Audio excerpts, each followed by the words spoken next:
So this week I spent 3 separate days living in the shoes of 3 different philosophers and philosophies. Following the prompt, the first day I spent as a Buddhist, the second as a Yangist, and the third trying to live like Aristotle.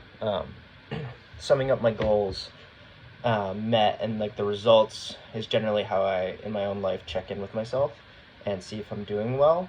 I kind of realized that for this, the process is more important, in that I have to quantify how well it is in the moment and how much enjoyment I'm getting out of each process. So just like learning from the process is the main goal of these philosophies, and in my opinion, that's what I've gotten out of this. Looking at the value gained and the quality of time spent while doing this performative reenactment of these philosophies, I found that overall I was most happy and honestly most valuable to society, and kind of also most useful for my own scheduling as a Yangist. And I realized how egotistical it is to follow like a ethical egoistic perspective pretty much. And I also realized that saying that entails that basically I'm saying that my true desire is the best for me in the world, which is not true. But I think that just in practice, that's what happened in this one day. It's not something that would happen every day, and I don't think I would want to follow this one way through and through. But in that moment, the process of focusing on myself was a little strange and really privileged, and it's something that I get to do, but I don't get to do it as, and this is where the privilege comes in, I don't focus on it as much. I was able to enjoy the things I wanted and like needed to do with my own life, like these natural desires with like little or no stress, which was interesting. For me, some of the things that I enjoyed doing as a Yangist included riding my mountain bike in the mountains, and I attended a protest that afternoon, and then I worked on some projects at home. So I don't know how much these are natural desires, but for me at least, there's something to be said about like needing to be outside, needing to, and which I feel like is a natural desire. So I don't know if that really keys in, but I try to do exactly what I was feeling at the moment. That wasn't like altruistically a kind of a bad perspective to take. Like I wasn't trying to get rich or anything. So not in the prompt, but and there was differences between my best day and like the day which I learned the most. And I think that my day as a Buddhist, where I spent the most amount of introspecting, was the easiest, was the best in this sense. It was really hard to follow the doctrine of Buddhism otherwise for myself. I feel like I really enjoy material goods, and I really enjoy eating a variety of food and treating myself. So it was a little tough for me at that.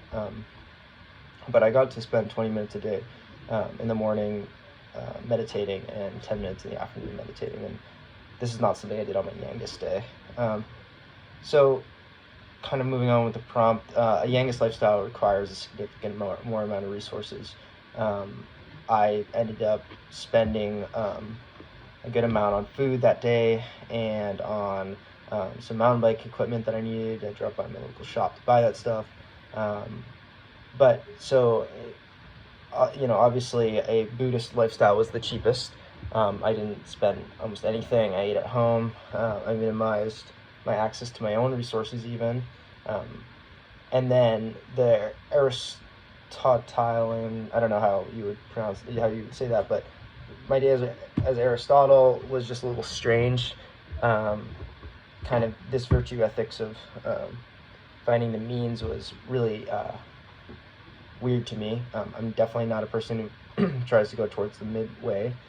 So while I think I ate out that afternoon with my significant other, I didn't like go out and get my own food. I didn't buy anything else. And I don't know how like straightforward that is. Maybe it's not that straightforward, but obviously when speaking about finances, so kind of the main social structure that inhibits or limits the actions you can do is capitalism. And with these three philosophers, it's pretty hard to live as a Buddhist or Yangist, kind of for very different reasons. in any high level of dedication. As a Buddhist, you could possibly starve, like, if you're really trying to make a very little impact on the world or no impact on the world. Finding nirvana might kind of entail doing a lot of sacrifice, which might be harmful, but hopefully not. And then if you're living a very exuberant lifestyle where you're trying to, take care of yourself, then you might run out of funds.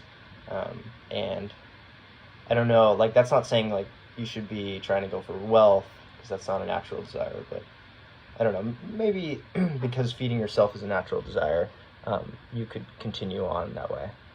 I definitely spent the most of my day as a Yangist enjoying the activities that I don't have a ton of time in my normal life, as mentioned above. In my Buddhist day, I was observing, dedicating time to not engaging with my possessions, meditation. I did a lot of meditation, and specifically I was interested in limiting my impact on the world. This meant doing performative stuff like taking time out of the day to sort through my trash and recycling to make sure they were different. It also meant supporting a friend going through a tough time by listening to them. My day as Aristotle was just strange. I kind of hate it when people and things don't go in excess. That sounds weird, but like for me, I see change as happening when people push the process and push the boundaries of things. And for me,